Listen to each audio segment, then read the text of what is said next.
G students, let's start by continent Africa.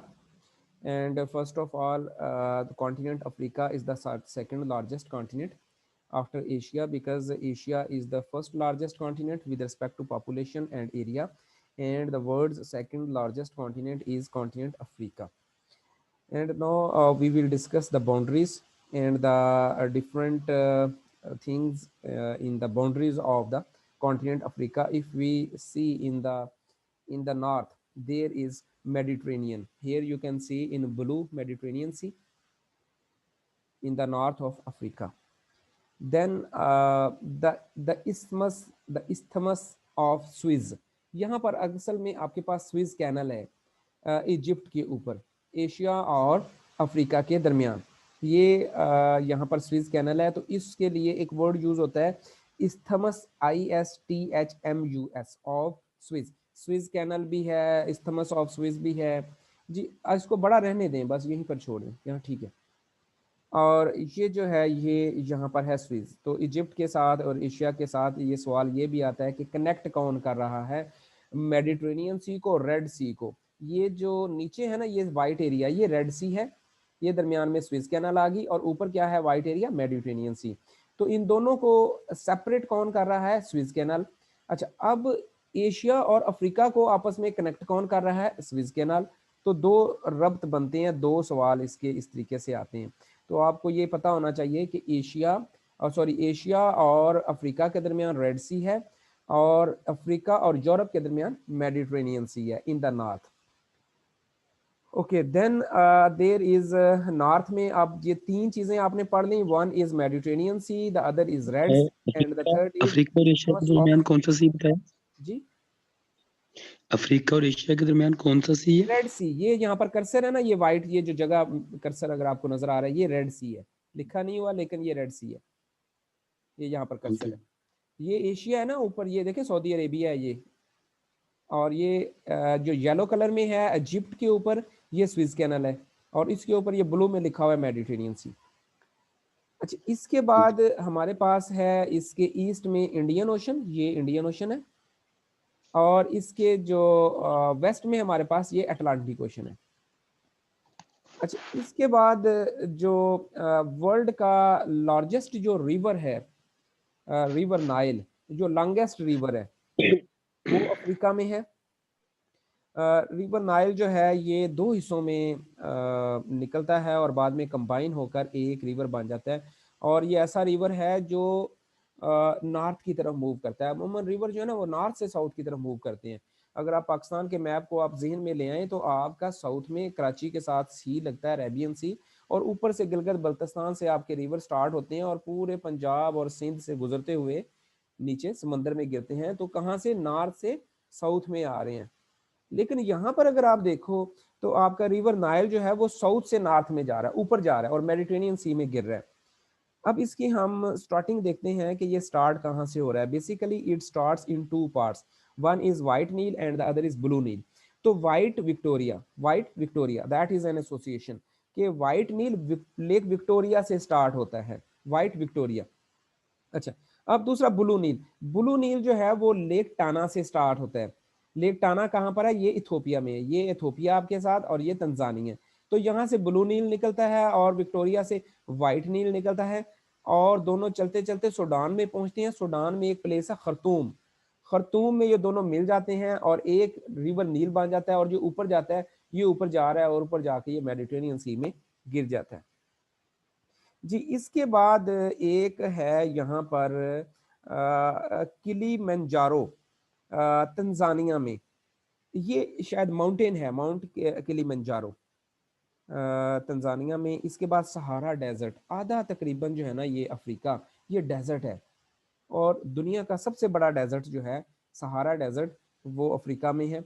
इसके बाद एक यूनियन है अफ्रीकन कंट्रीज की, उसको बोलते हैं अफ्रीकन यूनियन, AU। वो अफ्रीका में है, और उसका कैपिटल पूछा जाता है तो उसका कैपिटल जो है वो इथोपिया में है। इथोपिया में Aedes अबाबा, Aedes अबाबा is the capital of Ethiopia. Aedes, ADDIS, Aedes, ABABA, बाबा, बाबा याद रखें, बाबा के स्टार्ट में ए लगा हुआ है। Aedes अबाबा is the capital of the Ethiopia and the headquarter of African union is located in Aedes अबाबा। ये ऑर्गेनाइजेशन के हवाले से भी क्वेश्चन है और अफ्रीका के हवाले से भी है और ये रिपीट हो रहा है पेपर्स में। अब इथोपिया के हवाले से आपने दो चीज़ें पढ़ ली हैं।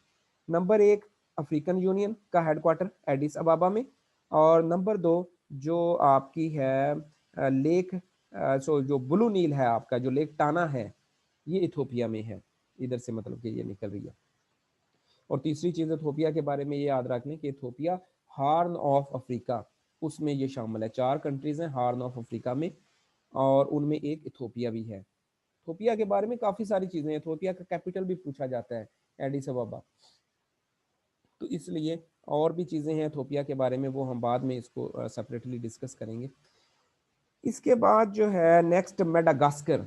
मेडागास्कर ये आपको नीचे ग्रीन में नज़र आ रहा है। मेडागास्कर दुनिया का दूसरा बड़ा आइलैंड है, जजीरा है। पहला जो है वो ऊपर आपने वो पढ़ा था रिकजाविक के पास, वो सबसे बड़ा एरिया के हिसाब से ग्रीनलैंड, और ये दुनिया का सेकंड लार्जेस्ट जो है मेडागास्कर अफ्रीका में है।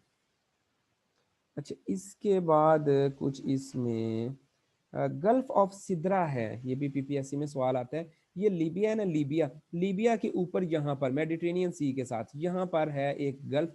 ये देखें, ये गल्फ है, ये वाली ये बनी हुई है, ये अंदर की तरफ जो कटाव है ये पानी का, ये गल्फ है और उसको कहते हैं गल्फ ऑफ सिद्रा। अच्छा, इसके बाद साउथ अफ्रीका, क्योंकि अफ्रीका के बिल्कुल साउथ में जो कंट्री है सबसे नीचे, उसका नाम भी है साउथ अफ्रीका। तो साउथ अफ्रीका के हवाले से कुछ फैक्ट्स जो हैं कि एक तो Nelson Mandela was the world famous leader of south Africa who has fought the movement, who has started the movement of racism, against the racism, जो ये काले और गोरे के खिलाफ और दुनिया में इक्वालिटी के हवाले से जो दुनिया याद करती है लीडर को, वो है नेल्सन मंडेला। आपके पास भी है इधर सिंध में प्रेसिडेंट, एक्स प्रेसिडेंट जरदारी, उसको भी नेल्सन मंडेला से अक्सर जो है वो तशबीह दी जाती है। और उसको तशबीह इसलिए दी जाती है कि नेल्सन मंडेला की लाइफ का ज़्यादातर हिस्सा जो है वो जेलों में गुजरा है, और जरदारी का भी ज़्यादा हिस्सा जो है वो पीरियड जेलों में गुजरा है। तो इसलिए ये इन दोनों के दरमियान में जो सिमिलैरिटी है। क्या रिजेम्बलेंस है? हाँ, ये इसी रिजेम्बलेंस की बुनियाद पर है ना, और तो कोई इनमें सिमिलैरिटी है नहीं, बस जेल की सिमिलैरिटी है। अच्छा, उसके बाद जो है साउथ अफ्रीका के हवाले से ये है कि जो हमारा लीडर है गांधी ने 24 ईयर्स जो है ना वो साउथ अफ्रीका में गुजारे हैं, और गांधी ने अपना जो करियर है उसका आगाज साउथ अफ्रीका से किया है एज अ लॉयर। तो ये भी सवाल आता है कि ये क्यों गया था साउथ अफ्रीका गांधी, जो है ये आप पाक स्टडी में पढ़ोगे। और एक पर्सन था अब्दुल्ला, अब्दुल्ला का केस वहाँ पर चल रहा था और उसको वो गांधी को लेकर गया था because he was a lawyer, Mahatma Gandhi. तो इसने उसका केस लड़ा था, तो वहाँ से गांधी ने मूवमेंट चलाई थी। ये सत्याग्रह मूवमेंट जो आप पढ़ते हो ना, ये बेसिकली उसने साउथ अफ्रीका से स्टार्ट की थी और बाद में उसको इसने इंडिया में यूज़ किया, और इंडिया में जितनी मूवमेंट्स उसने चलाई हैं गांधी ने, उनका ओरिजिन जो है वो साउथ अफ्रीका है। अच्छा, अगर आप मुख्तलिफ कंट्रीज के फैक्ट्स करेंगे ना, तो वो कंट्री आपको याद रखने जो है वो आसान होंगे। तो हर कंट्री का कुछ ना कुछ, जैसे मैंने युगांडा रवांडा का आपको बताया, अब वो आपको याद रहेगा। इस तरह साउथ अफ्रीका के बारे में कुछ फैक्ट्स बता दिए, ये आपको याद रहेंगे। ठीक है, इस तरह मतलब मुख्तलिफ, मतलब एक आप अपनी personal association through information through news इन कंट्रीज़ के साथ अगर कर लेंगे तो ये फॉर लाइफ आपको याद रहेंगे। ये इसलिए ज़रूरी नहीं है कि ये पीपीएससी सवाल पूछेगा, ये वैसे भी वर्ल्ड का नॉलेज है, ज्योग्राफी है, ये आपको पता होना चाहिए।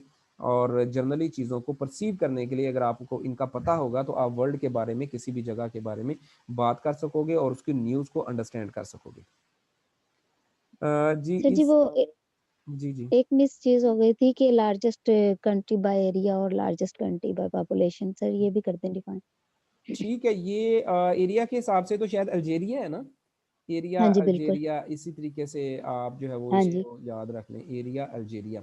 और दूसरा क्या बता जी। रही हैं आप, सोमालिया से नाइजर कंट्री? सर जी वो, नो सर, हाँ हाँ, बाय पॉपुलेशन। बाय पॉपुलेशन कौन सा है इनमें, हाँ जी सर, कौन ये सा? नाइजर। नाइजर। अच्छा, नाइजर हाँ कंट्री जी तो इतना बड़ा नहीं है, लेकिन पॉपुलेशन ठीक है इसकी ज़्यादा होगी। कि with respect to population the biggest country is Niger and with respect to area the biggest country is Algeria। ये यहाँ पर अल्जीरिया, तो ये अल्जीरिया एरिया अल्जीरिया ऐसे याद रख लें। अच्छा, अब हम इनके दरमियान में आते हैं, ठीक है। ये तो बड़ा अच्छा आपको एसोसिएशन बताई है मारिया ने। स्टार्ट जो है ना मोरक्को से हो रहा है, मोरक्को। अब मोरक्को और यूरोप, ये जो ऊपर आपको थोड़ा सा हिस्सा नजर आ रहा है ना, ये वाला, ये यूरोप है। अब इनके दरमियान में ये पानी है, ये वाइट पानी है। यहाँ पर है strait of Gibraltar. Straight of Gibraltar जो है ये सेपरेट कर रही है मोरक्को को पोर्चुगल से। पोर्चुगल आखिरी कंट्री है उसका कॉन्टिनेंट यूरोप का, और मोरक्को पहला कंट्री है अफ्रीका का, और इन दोनों के दरमियान यहाँ पर है स्ट्रेट ऑफ जिब्राल्टर। अच्छा, मोरक्को के बाद यहाँ पर फार्मूला बताया गया आपको male. Morocco, Algeria, L for Libya and E for Egypt, male, ठीक है। और ऊपर ये छोटा सा कंट्री है तुनिसिया। तो ये हो गया। अब थोड़ा सा आप ये याद रख सकते हैं कि यहाँ पर जो है ना मोरक्को, तो मोरक्को एम से है और यहाँ पर ट्रिपल एम है इसके नीचे, ट्रिपल एम, वो भी एसोसिएशन याद रखें, ये भी अटैच कर लें साथ। Triple M, Morocco, Mauritania, Mali, ये Morocco, M M M, M M M, Mali, Mauritania, ठीक है। फिर मेल में अल्जीरिया, और ये मेल हो गया। फिर यहाँ पर आपको फार्मूला जो है बताया गया कि ये हाँ वहीं पर रखें थोड़ा सा ना। अच्छा, ठीक ठीक है, ठीक ठीक ठीक। अच्छा, फार्मूला क्या था कि इसमें मेरा चंद, रिपीट कीजिएगा मारिया फार्मूले को।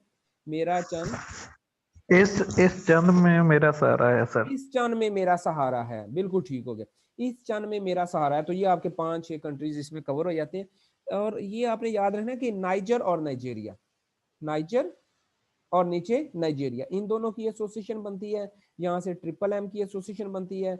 यहाँ विक्टोरिया की जो सराउंडिंग में यू कट की एसोसिएशन बनती है।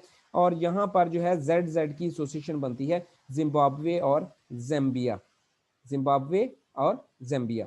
और बाकी बड़ा ज़बरदस्त तरीके से मारिया ने आपको बताया कि साउथ अफ्रीका में वो लेसन उनको स्वादी नहीं लगता, तो लेसन से लिसोथो, और स्वादी नहीं लगता से स्वाजीलैंड। फिर उनको क्या स्वादी लगता है वो जमजम का आपको बता दिया, वहाँ से वो हो गया। और फिर साउथ अफ्रीका और नमीबिया, अंगोला, यहाँ इसकी भी आपको एसोसिएशन बता दी। अब आप आ जाएं, ये जो 4 कंट्रीज हैं जो साइड पे पड़े हैं, ये ईस्ट में जो पड़े हैं, जिसको आप कहते हो horn of Africa. In 4 countries को ये भी आपने एक चीज याद रखनी है कि इन चारों कंट्रीज के एंड पर इया इया आते हैं, इया इया इया। सोमालिया, इथोपिया, कीनिया और एरिट्रिया, तो चारों कंट्रीज जो हैं ये एक सींग बना रहे हैं। देखें, एक सींग सा बन रहा है एक ना, जिस तरह ये यहाँ से शुरू होके ये, इसलिए इसको कहते हैं हार्न ऑफ अफ्रीका, मतलब अफ्रीका का सींग। और इसमें जो है ये सूडान आ गया। सूडान के 2 पार्ट्स हैं, एक साउथ सूडान जो नीचे होगा और एक नादरन सूडान। मैंने ना एक लेक्चर मेरा यूट्यूब पर पढ़ा हुआ है, जिन लोगों को पढ़ा है तो वो तो ठीक है, जिन्होंने नहीं उसको देखा वो उसको देख लें। डायरेक्शंस आपके लिए बहुत ज़्यादा समझना ज़रूरी है, ईस्ट वेस्ट नॉर्थ साउथ कि डायरेक्शन की जब तक आपको समझ नहीं आएगी चीज़ें कंफ्यूज रहेंगी आपके लिए। ये वही चीज़ है जैसे देखें, नीचे वाला साउथ होता है, ऊपर वाला नॉर्थ होता है, तो ऊपर वाला नॉर्थ में आ गया, नीचे वाला साउथ सूडान आ गया। जिस तरह आपका था आपने 2 कंट्रीज पढ़े थे, south Korea, north Korea sir. बिल्कुल ठीक, साउथ कोरिया और नॉर्थ कोरिया। और इसी तरीके से जब आप पढ़ते हो इंग्लिश चैनल, इंग्लिश चैनल जो है वो 2 कंट्रीज को कनेक्ट करता है, एक कंट्री के साउथ को और एक कंट्री के नॉर्थ को। तो इंग्लैंड के नॉर्थ को और नीचे फ्रांस के साउथ को, ठीक है। तो फिर उनके दरमियान में इंग्लिश चैनल आता है। तो ये अगर एसोसिएशन आपको पता हो तो आप खुद से चीज़ों को डिड्यूस जो है वो कर सकते हो। अच्छा, अब आप आ जाए इजिप्ट पे, मुस्लिम कंट्री इजिप्ट, मिस्र जिसको उर्दू में कहते हैं। तो ये अगर आप देखें तो ये सऊदी अरेबिया के साथ ही है मिस्र। ये स्विस कैनल को आप पार करें तो आप मिस्र में पहुंच जाते हैं। तो मिस्र वो कंट्री है जिसमें पहली हिजरत जो है वो हुई, जिधर से ये गए, और वो हिजरत थी हबशा की तरफ। तो यहाँ से होते हुए ये लोग जो हैं ये नीचे हबशा में आए। ये जो आपका इथोपिया है ना, इथोपिया, इसका पुराना नाम हबशा है। और ये हबशा वही मुल्क है जिसका जो वो था, जो बादशाह था, उसका नाम था नजाशी। ठीक है, जैसे नजाशी। तो दो हिजरतें जो इस्लाम की, हिजरत मदीना से पहले, हिजरत अव्वल और हिजरत दोम, ये दोनों जो है ये हबशा में हुई। अब सवाल ये भी आ जाता है कि पुराना नाम क्या है इथोपिया का, तो ये आपने करना है हबशा। ठीक है। अच्छा, अब पहली हिजरत जो है जिसमें हजरत उस्मान गनी और उनकी जोजा भी शामिल थी, और वो भी यहाँ पर थी। और दूसरी हिजरत जिसमें हजरत जाफर तैयार ने स्पीच की in the court of the Najashi, जिसमें सूरह मरियम की उन्होंने चंद आयात जो हैं वो तलावत की, वो भी सारा कुछ इस कंट्री में हुआ, ये इथोपिया में। तो अब आपने याद ये रखना है कि यहाँ पर सऊदी अरब है, सऊदी अरब में मक्का भी है, मदीना भी है। तो मुसलमानों को जब मक्का में प्रॉब्लम्स बने तो हिजरतें जब शुरू हुई, तो पहली दो हिजरतें जो हैं वो हबशा में हुई, और ये आपका कंट्री हबशा जो है ये अफ्रीका में।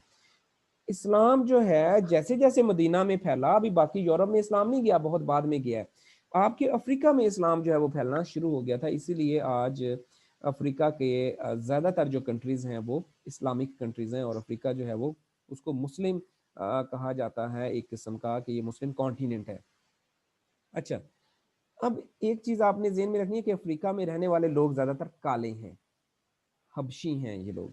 ठीक है, वो आपने देखे हुए हबशी, मस्कुलर, बिग जॉइंट इनके हैं, इस किस्म के लोग हैं। इनको गुर्बत है वहाँ पर, इस तरह जिस तरह यूरोप है, जिस तरह अब कॉन्टिनेंट अमेरिका है कि वहाँ पर रिस्क की खुशहाली और टेक्नोलॉजी और सब कुछ है, यहाँ पर ऐसे नहीं है। इन कंट्रीज़ की हालत या तो पाकिस्तान जैसी है, या कुछ कंट्रीज पाकिस्तान से नीचे भी हैं। अक्सर पाकिस्तान का कंपैरिजन आप आजकल अफ्रीकन कंट्रीज के साथ ही किया जाता है, क्योंकि पाकिस्तान तकरीबन इन इन कंट्रीज के लेवल पर है, इनमें से जो कंट्रीज हैं उनके लेवल पर। यहाँ पर खुशकसाली रहती है, यहाँ पर सहरा हैं, यहाँ पर ना तो वो तेल के कुएं हैं जिस तरह एशिया में है, ना ये ज़राई कंट्रीज हैं जिस तरह अमेरिका वगैरह और यूरोप है। यहाँ पर लोग जो हैं वो गुर्बत का शिकार रहते हैं, लोगों के पास खाने की चीज़ें नहीं होती, मेडिसिन नहीं होती, और मसाइल मुख्तलिफ किस्म के लोगों को रहते हैं। तो अक्सर इस कॉन्टिनेंट की हेल्प जो है वो यूरोपियन या अमेरिकन करते हैं। अच्छा, 18th सेंचुरी में ये होता रहा कि यहाँ से लोगों को एज अ गुलाम सेल कर दिया जाता था, यहाँ से गुलाम खरीदे जाते थे और उनको सेल किया जाता था इनटू अमेरिका लेबर के लिए। ठीक है, इसी वजह से आज अमेरिका में बहुत ज्यादा मकदार में काले मौजूद हैं, और उनका पहला प्रेसिडेंट भी काला बन चुका है जो बराक ओबामा है। तो पूरा एक अमेरिका में जितने गोरे हैं इसी तरह काले हैं। क्योंकि अभी आपने देखा होगा जो बाइडन जब जीता है, तो जो बाइडन की जो पहली स्पीच थी उसका मेन उसने जो बात की, उसने ये की कि हम नस्ली इम्तियाज खत्म करेंगे, हम इक्वालिटी की तरफ जाएंगे। वो इक्वालिटी किसकी बात कर रहा था? वो कालों और गोरों के दरमियान इक्वालिटी की बात कर रहा था। वो काले जो है वो 18वीं सदी में यहाँ से शिफ्ट हुए हैं सारे। ये आता है सवाल इसमें अफ्रीका के बारे में कि जो ओरिजिन ऑफ ह्यूमन स्पीशीज है ना, ओरिजिन ऑफ ह्यूमन स्पीशीज, कि इंसान जो बना है, हमारा तो कंसेप्ट और है ना, हम तो वो हजरत आदम अलैहिस्सलाम और सारा वो माँ हवा जो है वहां से। अब ये दुनिया जो कंसेप्ट जो लिए फिरती है जिसमें ये कहते हैं कि इंसान चिंपैंजी से बना है, तो वो ओरिजिनल जो इनहैबिटेंट्स थे इंसान के, वो अफ्रीका से निकले हैं। अफ्रीका में इंसान ने जन्म लिया है, जो एक बिलीव है दुनिया का। तो इस तरीके से ये आपने ये चूंकि एक ऐसा कॉन्टिनेंट है जिसके साथ पाकिस्तान में रहते हुए आपको चीज़ें नहीं बताई जाती, आपका वास्ता इनसे नहीं पड़ता, इन कंट्रीज से। यूरोपियन कंट्रीज ज़्यादा पॉपुलर हैं, उनके नाम आप इंग्लैंड, फ्रांस के नाम सुनते रहते हो। तो इसको आपने अब तैयार करना है, मुख्तलिफ एसोसिएशंस करें, रिपीट करें। तो टास्क आपके ज़िम्मे ये है, हर एक के ज़िम्मे, कि एक तो कल जो है वो इस नक्शे को मुकम्मल ड्रा करके आप जो है वो इसको ग्रुप में व्हाट्सएप करें। दूसरा, ग्रुप में जो है वो कल इसके ऊपर प्रेजेंटेशन होगी, हर पर्सन जो है वो इसके ऊपर प्रेजेंटेशन देगा और इसको करवाएगा, इसके दरमियान फैक्ट्स बताएगा, इसको ड्रा करेगा, इसके बारे में जैसे मारिया ने या मैंने करवाया है ऐसे आप लोग करवाएंगे। बाकी ग्रुप में भी मैं मैसेज कर देता हूँ, लेकिन आपने करवाना है फॉर द होल लेक्चर्स। इसको आप लोगों ने इस मैप को करवाना है। फिर मैं आपको इसके दे दूंगा कैपिटल्स और करेंसीज। याद रखें, दुनिया में जितने भी कंट्रीज़ हैं पीपीएससी के टेस्ट के लिए, पीपीएससी की तैयारी ऐसे नहीं है कि 5 दिन 10 दिन में हो जाए, या कोई चीज़ ऐसी है जो आप घोल के भी नहीं, स्टेप बाय स्टेप प्रोसेस है। कोई चीज़ मिस ना करें लेक्चर की, और बाकी जो चीज़ें आपको पता चलती हैं कि ये सवाल आना है तो फिर उसको करें आप, चाहे आपको महीना लग जाए, 2 महीने लग जाए, आप 6 महीने लगा लें तैयारी के ऊपर, लेकिन चीज़ों को स्टेप बाय स्टेप सारी चीज़ों को करते जाएं। फिर आप टेस्ट पास करने के काबिल हो जाएंगे, अच्छा स्कोर भी करेंगे और सारे टेस्ट पास करेंगे। अच्छा, इसमें बात अब ये हो रही थी कि जितनी दुनिया के ममालिक हैं सबके कैपिटल्स आपको आने चाहिए, करेंसीज आपको आनी चाहिए। अगर साथ साथ आप इनको टुकड़ों की शक्ल में करते रहें तो ये कोई ऐसा मुश्किल काम नहीं है। जब आपको इनकी लोकेशन का पता चल जाएगा तो इनसे रिलेटेड जो चीज़ें याद रखनी आपको काफ़ी आसान हो जाएंगी। जी, अब हमारे पास 9 मिनट हैं, कोई क्वेश्चन आपका है तो वो पूछ लें।